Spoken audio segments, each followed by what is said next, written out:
Ciao ragazzi, eccomi qua, sono tornato. Allora, qual è il video di oggi? Sorpresa, sorpresone, niente sorprese. Allora, volevo parlarvi di una situazione, cioè di una moto che mi hanno portato, è una Crono, che è stata acquistata e il cliente, diciamo così, che è stato un po' raggirato, si è preso quasi, diciamo, una mezza fregatura.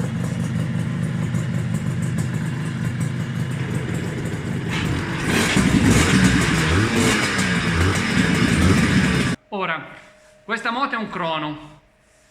Sappiamo tutti che il Crono è la penultima gilera sportiva che è uscita, perché dopo il Crono arrivò il GFR, chiusi i battenti e fine della storia. Ora, il discorso qual è? Questa moto è stata comprata, è molto bella, qualcuno l'ha vista anche in fiera a Novegro, però ha un problema. Allora, è stata venduta, la moto funzionava tranquillamente, dicendo che è stato sostituito il pistone.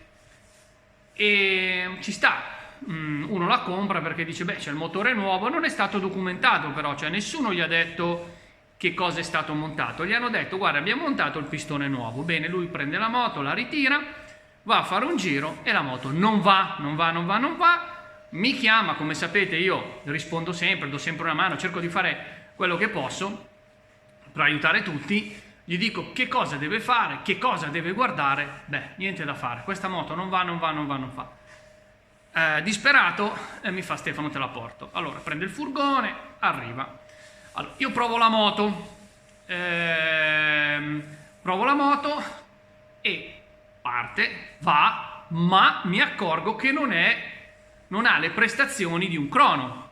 Cioè, va, quando apre la valvola è come se, diciamo, non ci fosse, e 120 all'ora manetta, terza marcia, metti dentro la quarta, muore, arriva 80 all'ora. Morale, che cosa faccio? Dopo averla provata, faccio la diagnosi. Ora, questo video sarà chiamato diagnosi, perché la diagnosi, ragazzi, è la cosa più importante, ok? Perché ti fa risparmiare tempo e soprattutto soldi. Se queste cose le conosci, risparmi. Se non le conosci, a meno che te le fai da solo, perdi un sacco di tempo. Ora, che cosa succede? Io ho iniziato dalle basi, quindi ho iniziato a vedere se la valvola era perfettamente regolata. Sappiamo che sul Crono la valvola è comandata da un solenoide elettrico, quindi c'è una centralina che quando arriva un certo numero di giri dà un comando al solenoide, tira un filo, si apre la valvola e la moto va, ok? KZ, KK, SP01, SP02 l'avevano meccanica, questa ce l'hanno elettrica, la chiamano elettronica ma è elettrica fondamentalmente. Detto questo, che cosa succede? Carburatore, controllo tutto, pulisco tutto, cambio addirittura l'accensione, cioè tutto lo statore, la bobina, guardo la fase, cambio la candela, non cambia niente, la moto non va. Allora chiamo il cliente e gli dico guarda, a questo punto io devo aprire il motore, tiro giù il cilindro e mi accorgo di una cosa. Ora, che il cilindro ha la sigla F, il pistone ha una sigla A. Quindi che cosa succede? Come vi ho fatto il video dell'altra volta, hanno sbagliato la tolleranza. Cosa hanno fatto? Volendo vendere questa moto, hanno preso il primo pistone che è più piccolo, perché se lo metti più grande, anche perché F è il top che puoi trovare, forse c'è ancora il G, ma l'F è già il diametro più grande. Cosa succede? Lo prendono, l'hanno messo dentro, hanno messo in moto, la moto partiva e andava. Ma che cosa è successo? Allora, l'esperienza aiuta. Porto il cilindro in rettifica, lo controlliamo tutto e mi accorgo che quel pistone che hanno montato, signori, non è di un Crono, ma di un SP01. Ora, la differenza qual è? Che il pistone del Crono è 1,5 mm più alto rispetto a quello dell'SP01 ed è per questo che la moto non andava, nel senso che non aveva compressione.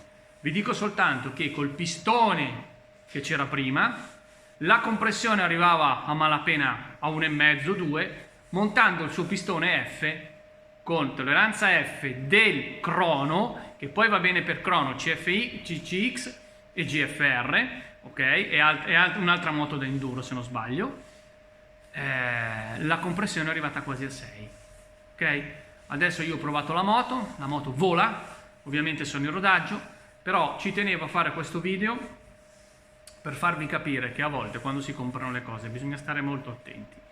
Quindi la prima cosa è la certificazione, nel senso che uno ti dice wow, ho cambiato il pistone, ho fatto è sporcato, c'è il motore nuovo, dimostramelo, dimmi che cosa hai montato, perché la fregatura, ragazzi, è dietro l'angolo, dopo sono soldoni, chiaro? Indistintamente se lo fate voi lo fa qualcun altro, perché quando si va poi a cercare i pezzi di queste moto qui, di questi cilindri, cioè non è che li trovi così facilmente, ok? Soprattutto per queste versioni che ormai, oltretutto che ne hanno fatte poche, perché oramai sappiamo tutto che la Gilera era in via di declino, quindi i pezzi non è che ce ne fossero tantissimi in giro. E poi ragazzi, cioè, t'ammazzano, cioè, non si può pensare di trovare un pistone a 50 euro, perché di pistoni ormai ce ne sono rimasti pochi, capito? Quindi questo video è fatto solo ed esclusivamente per farvi stare attenti a quando acquistate le moto. Se avete problemi mi chiamate, io vi do la consulenza gratuita senza problemi, perché ci tengo ad avere persone che girano con queste moto, con moto sicure e che funzionino bene, primo.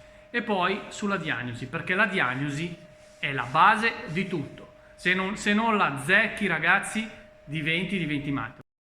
Ecco qui, ragazzi, questa è la crono di cui vi stavo parlando e come vedete la moto è messa veramente bene, solo che è stata acquistata e diciamo così che chi l'ha presa non ha fatto un grosso affare, cioè l'ha fatto però perché la moto comunque non l'ha pagata un'esagerazione, solo che questa cosa qui ha creato un sacco di problemi. Meno male che ne sono uscito e ne sono veramente felice. Come potete vedere i chilometri non erano neanche tanti, perché sono circa 11.000.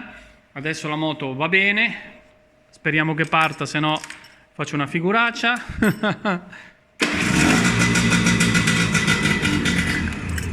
Ovviamente qua dentro non la posso tenere accesa più di tanto, io ci ho fatto un bel giro, viaggia di brutto e sono molto contento. Ciao ciao!